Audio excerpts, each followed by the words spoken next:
En el nombre del Padre, y del Hijo, y del Espíritu Santo. Amén.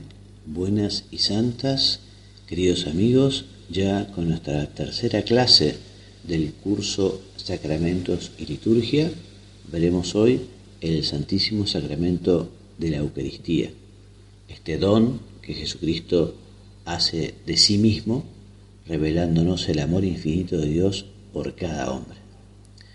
En su Sacramentum Caritatis, Benedicto XVI, en el año 2007, escribía: «Qué emoción debió embargar el corazón de los apóstoles ante los gestos y palabras del Señor durante aquella cena.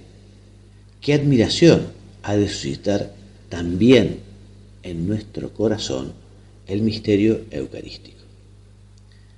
La Lumen Gentium, en su número 11, nos dice que la Eucaristía es la fuente y la cima de todos los sacramentos, de toda la vida eclesial y de toda la vida cristiana. Ella es el misterio de la fe, como proclamamos segundos después de la consagración eucarística en la Santa Misa. A ella se ordenan todos los demás sacramentos, todos los ministerios eclesiales, toda obra de apostolado, porque contiene todo el bien espiritual de la Iglesia, contiene a Cristo mismo. El misterio eucarístico ya nos estamos anticipando a la vida eterna, al cielo. Rollo Marín la describe o la define diciendo que la Eucaristía es el más excelente y sublime de todos los sacramentos, el fin al que se ordenan todos ellos, el centro de toda la vida cristiana, el medio más eficaz y poderoso para remontarnos a las más altas cumbres en la unión con Dios. Y Juan Pablo II, que nos dejó su última encíclica, Ecclesiae de Eucaristía, nos la dejó como testamento en ese año justamente que fue el año de la Eucaristía, un año que el Papa San Juan Pablo comenzó aquí en la tierra, pero terminó en el cielo. Y este nombre, Ecclesiae de Eucaristía, significa que la Iglesia vive de la Eucaristía. Este nombre es una síntesis del núcleo del misterio de la Iglesia. También el Papa San Juan Pablo II, lo recordarán, quiso que el misterio de la Eucaristía formara parte del Santo Rosario. Así, el quinto misterio de la luz es la institución de la Eucaristía.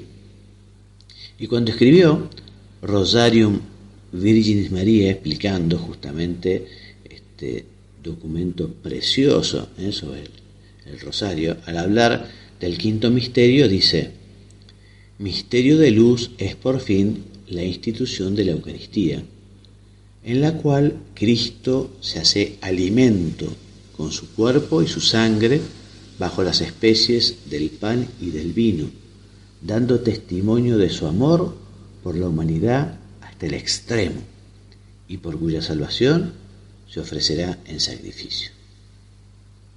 Y Benedicto XVI, el 22 de febrero del año 2007, promulgó la exhortación apostólica post-sinodal Sacramentum Caritatis sobre la Eucaristía, como fuente y culmen de la vida y la misión de la Iglesia.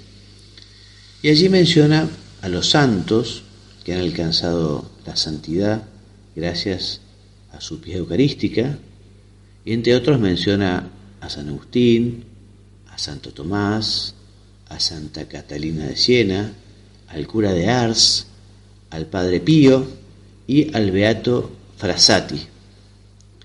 Y en este documento el Papa asocia, esto es tan lógico, ¿no?, a la Eucaristía con la santidad.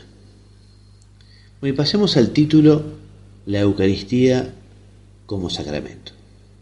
Entonces recordamos que ante todo la Eucaristía es un sacramento y por lo tanto tiene todos los elementos comunes a los sacramentos. Fue instituida por Jesucristo. Hace falta ser capaz, un sujeto capaz para recibirlo. Hablaremos de la materia que es necesaria. Hablaremos del ministro capaz de conferirla, de la forma, de los efectos, etc. Primero, entonces, fue instituida por Cristo. Dice San Pablo en su primera carta a los Colosenses, capítulo 1, nuestro Señor Jesucristo instituyó la Eucaristía en la noche de la última cena, el Jueves Santo, la misma noche en que fue entregado mientras cenaba con sus apóstoles. Y el relato de San Juan. En el transcurso de la cena, el Maestro les lava los pies a sus discípulos y les entrega el mandamiento nuevo del amor, y para dejarles una prueba de su amor instituye la Eucaristía como memorial de su inminente muerte y próxima resurrección. Les ordena también a sus discípulos celebrar dicho misterio hasta su retorno e instituye de esta forma el sacramento del orden. Recordemos a San Juan también, capítulo 13, que el Señor, habiendo amado a los suyos, los amó hasta el extremo.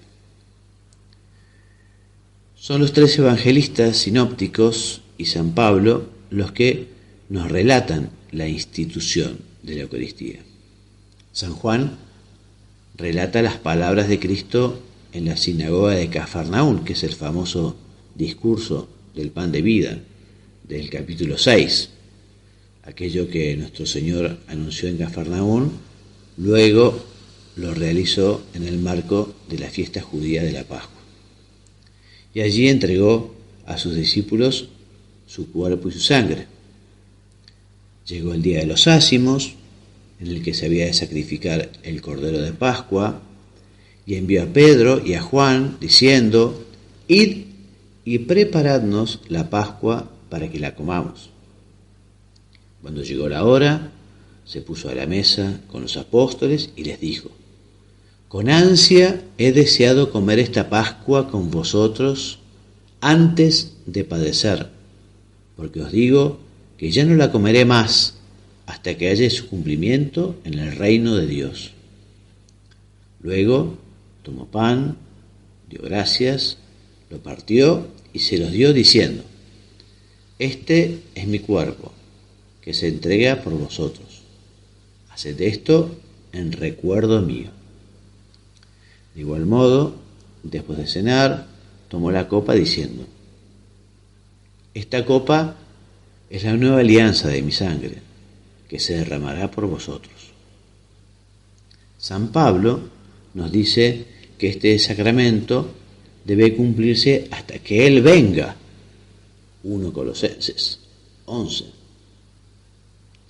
La Iglesia ya desde su comienzo fue fiel a este mandato del Señor. Nos dice la Escritura, se mantenían constantes en la enseñanza de los apóstoles, en la comunión, en la fracción del pan y en las oraciones. Acudían diariamente al templo con perseverancia y con un mismo espíritu. Partían el pan en las casas y tomaban el alimento con alegría y sencillez de corazón. Hechos de los Apóstoles, capítulo 2. Juan Sebastián Vallejo, en su trabajo La Eucaristía, signo rememorativo, demostrativo y profético, síntesis del misterio de la salvación, nos dice que en la institución de la Eucaristía podemos distinguir los siguientes elementos fundamentales. Por un lado, una acción ritual, ya que el Señor asume la tradición judía del rito pascual. También el Cordero Pascual nuevo, que es Cristo, que ha sido inmolado. La nueva alianza, esta es la nueva alianza en mi sangre que se derrama por vosotros, nos dice San Lucas en el capítulo 22. Es memorial perpetuo. Haced esto en recuerdo mío. También es un elemento fundamental la presencia real de Cristo, sustancial y verdadera. Esto es mi cuerpo, nos dice. Esta es mi sangre. Es el pan vivo bajado del cielo. Que dice Juan 6, yo soy el pan de vida. Este es el pan que baja del cielo para que quien lo coma no muere. Yo soy el pan vivo bajado del cielo. Es sacrificio de la nueva alianza. En este sentido, San Juan Pablo II escribía, por su íntima relación con el sacrificio del Gólgota, la Eucaristía es sacrificio en sentido propio y no solo en sentido genérico, como si se tratara del mero ofrecimiento de Cristo a los fieles como alimento espiritual. Hablemos ahora entonces del sujeto capaz de recibirlo. Y afirmamos que cualquier hombre puede recibir la Eucaristía, aunque el efecto será distinto según la preparación y la forma de vida que él lleve. En la secuencia del Corpus Christi, lo recordarán, rezamos, es vida para unos y muerte para otros. Buenos y malos, todos lo reciben, pero con diverso resultado. Es muerte para los pecadores y vida para los justos. Mira cómo un mismo alimento tiene efectos tan contrarios. También son conocidas las duras palabras de San Pablo en los Corintios, primera carta, capítulo 11. Por tanto, quien coma el pan o beba el cáliz del Señor indignamente, será reo del cuerpo y de la sangre del Señor. Examínense, pues, cada cual, y coma así el pan y beba el cáliz. Pues quien come y bebe sin discernir el cuerpo, come y bebe su propia condena o condenación. Bueno, ¿y cuáles son los requisitos para la recepción de la Eucaristía? Bueno, evidentemente, estar bautizado, no tenerlo prohibido por el derecho, con algún delito, tener una sentencia de excomunión o entredicho, estar en gracia de Dios, o sea, tener conciencia de no haber cometido ningún pecado mortal. Quien es consciente que cometió pecado mortal no debe comulgar, sino después de haber recibido el sacramento de la reconciliación, que es el medio ordinario con el que el Señor perdona estos pecados y devuelve la gracia santificante al hombre. También para recibir la Eucaristía hay que estar en ayunas, una hora antes de recibir la comunión. Se entiende por ayuno eucarístico la abstención de cualquier alimento sólido y de cualquier bebida, a excepción de agua y de las medicinas. El cómputo de la hora no tiene como término el comienzo de la misa, sino el momento de comulgar. También es requisito saber a quién se va a recibir. Y dice el catecismo, para prepararse convenientemente a recibir este sacramento, los fieles deben observar el ayuno prescrito por la Iglesia. Por la actitud corporal, gestos, vestido, se manifiesta el respeto, la solemnidad, el gozo de ese momento en que Cristo se hace presente, se hace nuestro huésped. Bueno, requisitos para realizar una buena comunión, para recibir y que las comuniones sean fervorosas, piadosas, hay que prepararse. Y podríamos hablar de dos tipos de preparación. Una preparación remota, que es una vida digna, santa, desechando el pecado venial y la tibieza. Y una preparación próxima, que es justamente esa fe viva, nos dice Rollo Marín, esa humildad profunda, esa confianza ilimitada en Dios, y también ese tener hambre y sed de comulgar. Hablemos de la materia. Entonces, la materia de este sacramento es doble: el pan, que se convierte en el cuerpo de Cristo, y el vino mezclado con agua, que se convierte en la sangre de Cristo. El canon 924, parágrafo primero del Código de Derecho Canónico, dice que el santo sacrificio eucarístico se debe ofrecer con pan y vino, al cual se ha de mezclar un poco de agua. Entonces, el pan y el vino son imprescindibles para la validez, pues constituyen, por institución divina, la materia del sacramento. No es obligación mezclar un poco de agua, pero este gesto hace a la licitud de la celebración, pero de ninguna forma para la validez. Bueno, el pan ha de ser exclusivamente de trigo, hecho recientemente, para que no haya ningún peligro de corrupción. Serán inválidas las hostias con otras sustancias, con arroz, por ejemplo, ¿no?, en las que se suprima la totalidad del gluten. Esta proteína es de capital importancia en la composición del trigo. Se intenta habitualmente que las hostias se consuman antes del mes de elaboración. En el año 1982 se consultó a la Congregación para la Doctrina de la Fe si se pueden permitir hostias para los fieles celíacos sin gluten.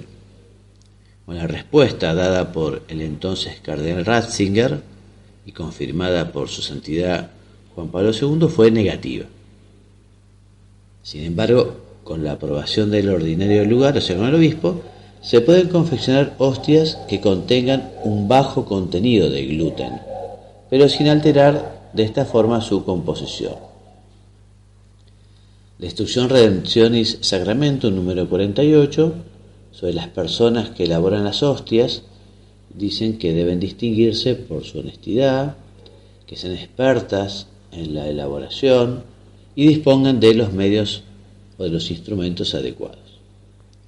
Bueno, el vino debe ser natural, debe ser fruto de la vid, no debe estar corrompido, debe estar en perfecto estado y no avinagrado. Y la forma son las palabras pronunciadas por el ministro sagrado o por el ministro ordenado, por el sacerdote. Tomen y coman todos de él, porque esto es mi cuerpo que será entregado por ustedes. Tomen y beban todos de él, porque este es el cáliz de la alianza nueva y eterna, que será derramada por ustedes y por muchos para el perdón de los pecados. Hagan esto en conmemoración mía. Estas palabras no se pueden cambiar bajo ninguna circunstancia.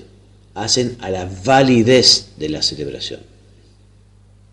El número 1356 del Catecismo dice: en el relato de la institución, la fuerza de las palabras y de la acción de Cristo y el poder del Espíritu Santo hacen sacramentalmente presentes, bajo las especies de pan y de vino, su cuerpo y su sangre. Hablemos del ministro, el ministro capaz de conferirla. Dice el canon 900, también está en la Lumen Gentium 10, en la Presbyterum Ordinis 2, que el único ministro capaz de confeccionar este sacramento es el sacerdote válidamente ordenado, que actúa en la misma persona de Cristo. O sea, ni el diácono ni el religioso no sacerdote pueden celebrar ni concelebrar la Eucaristía, solo los obispos y los presbíteros. Dicha ley está protegida también por una sanción penal. Quien sin haber recibido el orden sacerdotal, dice el canon 1378, atenta la celebración de la misa, será castigado con una suspensión late sententiae, si es diácono, o con un entredicho, si es laico. Canon 900, parágrafo 2, sobre la celebración lícita, dice que el sacerdote no se encuentre impedido por ley canónica, es decir, que no se encuentre en alguna irregularidad o impedido o que tenga alguna pena canónica con ese efecto. Que se respeten las normas canónicas, o sea, las normas relativas también al lugar, al tiempo de la celebración y también que se respeten las normas litúrgicas. Bueno, los efectos del sacramento de Eucaristía. El primer efecto es que el pan se convierta en el cuerpo de Cristo y el vino en la sangre de Cristo. De esta forma, Cristo se hace presente realmente en su iglesia. Cristo Jesús está presente de múltiples maneras en su iglesia, en su palabra, en la oración de su iglesia, allí donde 2 o 3 estén reunidos en su nombre. También vemos a Cristo en los enfermos, en los pobres, en los presos, en los sacramentos de los que Él es autor, en el sacrificio de la misa y en la persona del ministro, pero sobre todo está presente bajo las especies eucarísticas. El modo de la presencia de Cristo bajo las especies eucarísticas es singular. Esta presencia de Cristo en la Eucaristía se denomina presencia real. Por eso sí, está realmente presente, con su cuerpo, con su alma, con su divinidad. Con esto no se quiere decir que las demás presencias no sean reales, sino que esta es real por excelencia, porque es sustancial. Entonces, por la consagración del pan y del vino se opera el cambio de toda la sustancia del pan en la sustancia del cuerpo de Cristo, y de toda la sustancia del vino en la sustancia de su sangre. Este milagro que se realiza en la celebración de la Santa Misa se la llama transubstanciación. La presencia eucarística de Cristo comienza en el momento de la consagración y dura todo el tiempo que subsistan las especies eucarísticas. Cristo está todo entero presente en cada una de las especies y todo entero en cada una de sus partes, de modo que la fracción del pan no divide a Cristo. Efectos de la Eucaristía en el alma del fiel. Efectos de aquel que lo recibe cumpliendo con los requisitos que manda la Iglesia. Entonces la comunión acrecienta nuestra unión con Cristo. Él mismo lo dice: quien come mi carne y bebe mi sangre, habita en mí y yo en él. La comunión también nos separa del pecado. La Eucaristía no puede unirnos a Cristo sin purificarnos al mismo tiempo de los pecados cometidos y preservarnos también de los futuros. La Eucaristía borra los pecados veniales.